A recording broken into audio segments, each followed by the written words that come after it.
Test অবশ্যই হবে ডিসেম্বরের 7 তারিখ রবিবার। আর ফর্মের জন্য 500 টাকা নেওয়া হচ্ছে, ওর সঙ্গে প্রসপেক্টাস থাকছে।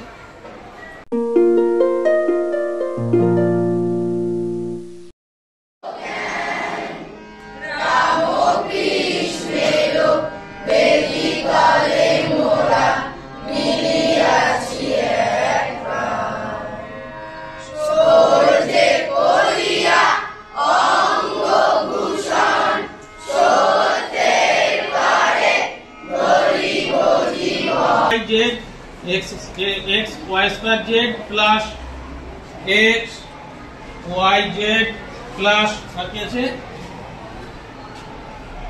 x y z square x y z square। আচ্ছা এই তিনটাতে কি একই জিনিস আছে? x আছে y আছে z আছে, আছে তো? তিনটাতে আছে x y আর z। আজকে খাতাগুলো বার করো, স্যার তোমাদের ছবি নেবে, তাড়াতাড়ি বার করো, তাড়াতাড়ি বার করো। হ্যাঁ দিয়ে তাহলে পড়া যা, আমার মুখ কিন্তু নেবে না। অজগর আসছে তেরে, আয়ে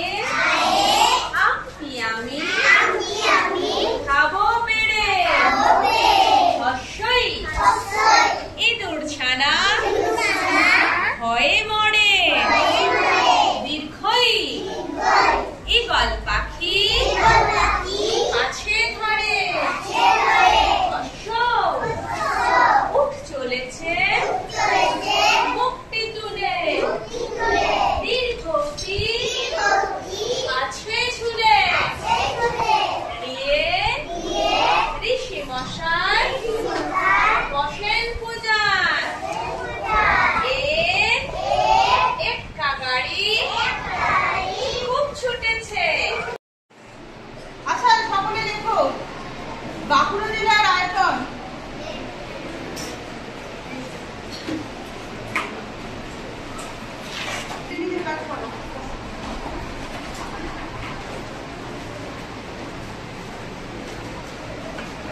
বাঁকুড়া জেলার প্রধান শিল্পগুলো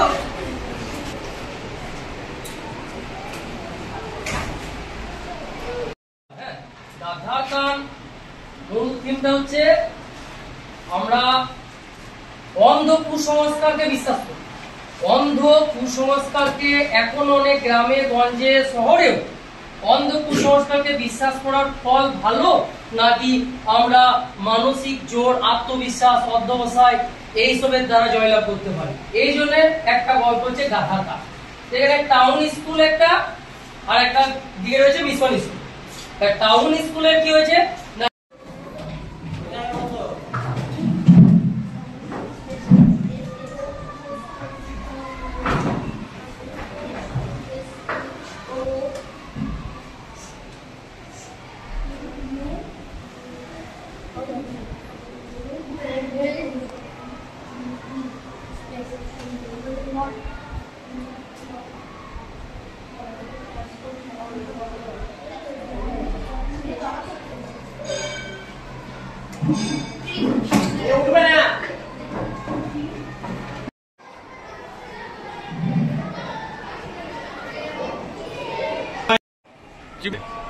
আমাদের 1 সেপ্টেম্বর থেকে নিউ অ্যাডমিশন ফর্ম দেওয়া হচ্ছে স্কুলে এবং হোস্টেলে।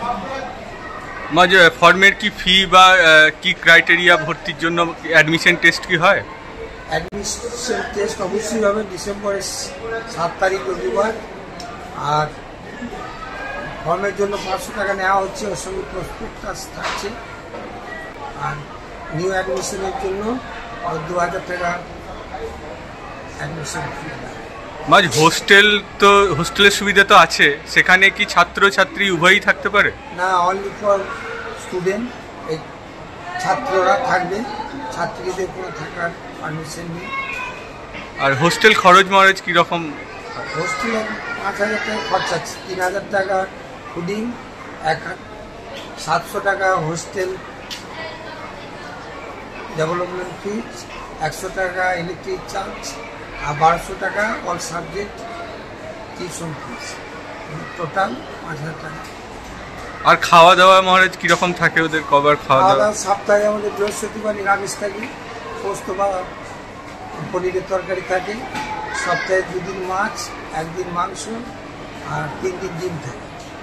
আর মহারাজ স্কুলে যে পঠন পাঠন হয় এটা কোন ক্লাস থেকে কোন ক্লাস পর্যন্ত? আমাদের স্কুলের 3+ এজ থেকে লোয়ার নার্সারি থেকে শুরু হয়, মাধ্যমিক বর্তমানে রয়েছে, আর 11-12 ওপেনিংয়ের জন্য আমরা সব অ্যাপ্লাই করেছি, হয়ে যাবে।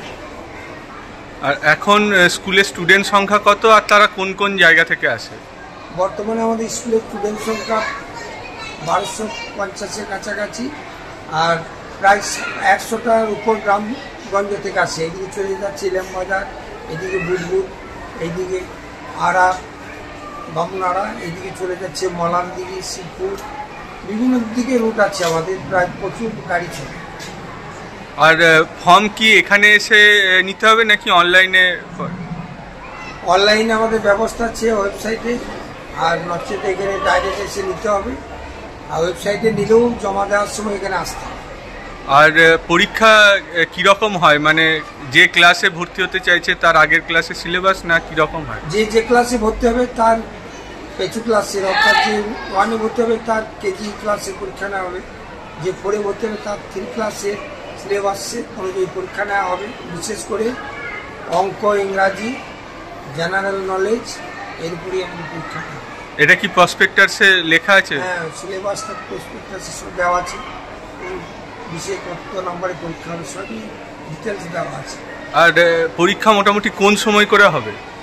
পরীক্ষা ডিসেম্বরের 7 তারিখ আমরা ডেট করেছি, সানডে করছি। পরে আর একটা পরীক্ষা নিই ওয়েটিং লিস্টে যাদের নাম থাকে তাদের জন্য। আচ্ছা। আর হোস্টেলে মহারাজ কতজন থাকতে পারে বা এখন কতজন রয়েছে? হোস্টেলে বর্তমানে আমাদের 70 জন আছে, টোটাল আমরা 100 জন রাখবো। ভালো স্টুডেন্ট যদি হয় 100টা রাখবো। আচ্ছা। আর মহারাজ এখন যে পঠন পাঠনের মান, বিদ্যাপীঠ তো এবারে শুনলাম যে কাকসা ব্লকে নাকি মাধ্যমিকে র্যাঙ্ক হয়েছে, ওই বিষয়টা কি মহারাজ একটু বলুন। এই বছর 2025 শিক্ষাবর্ষের যে মাধ্যমিক পরীক্ষা দিয়েছিল আমাদের ছেলেমেয়েরা, কাকসা ব্লকে টপার হয়েছে দোমরা রামকৃষ্ণ সেবাশ্রম বিদ্যাপীঠ। অন্যান্য বছরও তাই এগিয়ে আছে। আর আমাদের এখানে সব ধরনের ছেলেমেয়েরা আছে, হিন্দু মুসলিম সবাই এসে এখানে সুযোগ পায় পড়াশোনা, কোনো অসুবিধা হয় না। এবং পড়াশোনার ব্যাপারে সরকারি সিলেবাস, ওয়েস্টবেঙ্গল সিলেবাস অনুযায়ী পড়ানো হয়। এক্সট্রা আমাদের রামকৃষ্ণ মন্দিরের যেগুলো সিলেবাস আছে সেই সিলেবাস অনুযায়ী আমরা অঙ্ক, ইংরাজি বিশেষ করে এর উপরে জোর দেওয়া হয়। তাছাড়া কম্পিউটার, খেলাধুলা, ড্রয়িং, এইগুলোর উপরে আমাদের হয়। আর একটা আমাদের রামকৃষ্ণ মন্দিরে যেটা আছে নৈতিক শিক্ষার উপরে আমাদের একটা পরীক্ষা হয়, এবং পঠন পাঠনও করানো হয় সমস্ত ক্লাসে। মানে যারা ফর্ম তুলতে আসবেন তারা এখানে কিভাবে এসে পৌঁছাবেন? এখানে তোমরা আশ্রম বিদ্যাপীঠে আসতে গেলে আমাদের পাশে পানাগড় রয়েছে, পানাগড় থেকে মাত্র 15 মিনিটের রাস্তা বাই কারে দোমরা স্টপেজে নামতে হয়। শ্রীরামকৃষ্ণ সেবাশ্রম যেটা আছে পাশেই, স্টপেজের পাশেই দোমরা রামকৃষ্ণ সেবাশ্রম অবস্থিত। আর ইলামবাজার থেকে আসতে গেলে দোমরা স্টপেজে নামতে হবে, যেটা দার্জিলিং মোড় টু মোরগ্রাম হাইওয়ের পাশেই পড়ছে। এবং দুর্গাপুর থেকে আসতে হলে মুচিপাড়া হয়ে কুলডিয়া থেকে দোমরা আসা যায়, আবার পানাগড় দার্জিলিং মোড় থেকে দোমরা আসা যায়। যারা দূরের স্টুডেন্ট তাদের জন্য কি গাড়ির ফেসিলিটি কিছু থাকে? যারা স্টুডেন্ট দূরের আছে সমস্ত ছেলেমেয়েরাই গাড়িতে আসে, প্রাইভেট কারে এখন বর্তমানে আসছে। তবে সিংহভাগ আশা রয়েছে নেক্সট অর্থাৎ 2026 শিক্ষাবর্ষে আমরা স্কুল থেকে গাড়ি দেব। সেক্ষেত্রে তো পড়ুয়াদের অনেকটাই সুবিধা হবে। হ্যাঁ, পড়ুয়াদের সব দিকেই সুবিধা হবে, গাড়ির ফেসিলিটিও ভালো থাকবে, গাড়ি ভাড়াটা একটু কম হবে, টাইম মতো আসবে যাবে, ঠিক থাকবে। আর স্কুল মহারাজ কি ডেজ স্কুল, মানে 10টা থেকে শুরু হয়? না, আমাদের স্কুল 12 মাসই মর্নিং শিফট, দুবার চেঞ্জ হয়। শীতকালে হয় পৌনে 7টা, পৌনে 8টা থেকে 12:30, আর অন্য সময় শীতকাল ব্যতীত পৌনে 7টা থেকে 12টা পর্যন্ত। মূলত সমস্ত সাবজেক্টের উপরেই জোর দেওয়া হয় না কি করা হয় পঠন পাঠন?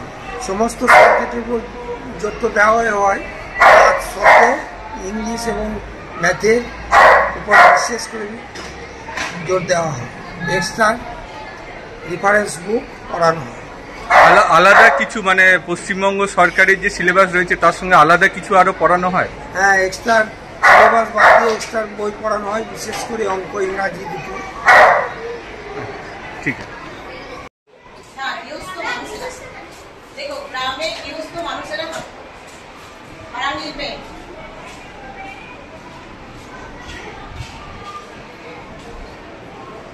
গৃহস্থ মানুষেরা মাত্রা দেবে। হ্যাঁ, গ্রামে গৃহস্থ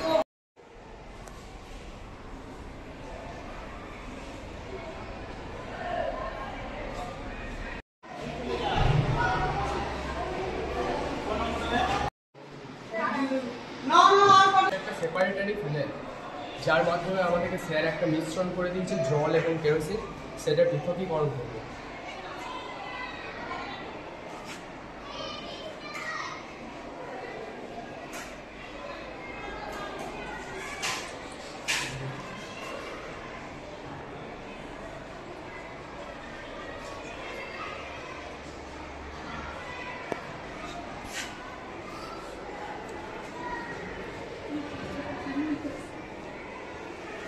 আচ্ছা, এইটা তোমরা কি যন্ত্র এবং এর কাজ কি? এটা অনুবীক্ষণ যন্ত্র, এর সাহায্যে আমরা একটা গাছের পাতাকে লক্ষ্য করছি।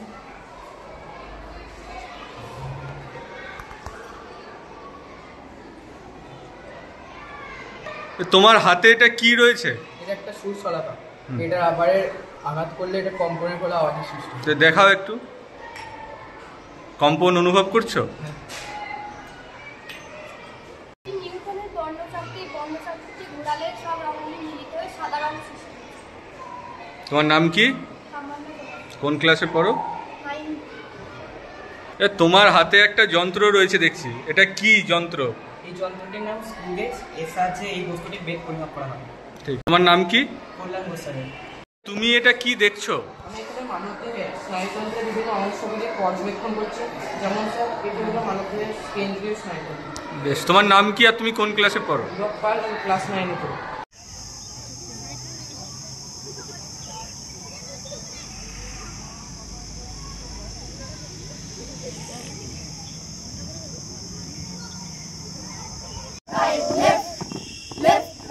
পা মেলাও সুরভি, লেফট,